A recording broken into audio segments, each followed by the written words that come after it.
Թուրքիայի արտգործնախարարությունն արձագանքել է Իսրայելի կառավարության որոշմանը, որով հավանություն էր տրվել Հայոց ցեղասպանությունը ճանաչելու բանաձևի նախագծին։ Անկարան այն անվանել է քաղաքական որոշում, որը կապված է Գազայում տիրող իրավիճակի հետ։ Ուշագրավ է, որ հայտարարությունում հայերն ընդհանրապես չեն հիշատակվում։ Թուրքիայի արտգործնախարարության տարածած տեքստում մասնավորապես ասվում է, մեջբերում եմ. Իսրայելի կառավարությունը ձգտում է թաքցնել իր սեփական հանցագործությունները 1915 թվականի իրադարձությունների վերաբերյալ քաղաքական որոշում կայացնելով։ Իսրայելի որոշումը քաղաքական բնույթ ունի եւ անտեսում է պատմական եւ իրավական փաստերը, ասվում է հայտարարության մեջ։ Անկարան նաեւ կարծում է, որ այս քայլը ընդգծում է այն իրավիճակը, որում հայտնվել են Իսրայելի վարչապետ Բենյամին Նեթանյահուն եւ այլ իսրայելցի առաջնորդներ Գազայի հատվածում իրենց գործողությունների հետ կապված միջազգային իրավական գործընթացների ֆոնին։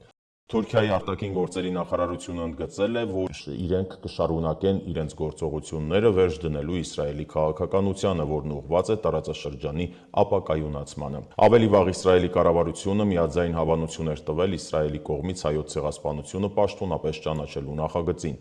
Արտաքին գործերի նախարար Գեդեոն Սաարի հեղինակած նախագիծը փոխանցվել է Իսրայելի խորհրդարանի Կնեսետի հաստատմանը։ Նշեմ, ըստ վերլուծաբանների, Իսրայելն այս քայլին դիմում է տարածաշրջանում իր ազդեցությունը մեծացնող Թուրքիայի վրա ճնշում գործադրելու նպատակով, քանի որ վերջին շրջանում երկու երկրների միջև հարաբերություններն էականորեն լարվել են։ Ըստ էության Իսրայելը Հայոց ցեղասպանության ճանաչման հարցը գործիք է դարձնում իր արտաքին քաղաքական հարցերը լուծելու նպատակով։ Ցեղասպանության ճանաչման հարցը Իսրայելը տարբեր ժամանակներում բարձրացրել է, սակայն Կնեսետում այն այդպես էլ հավանության չի արժանացել եւ չի բացառվում, որ այս նախագիծը եւս նույն ճակատագիրը կունենա։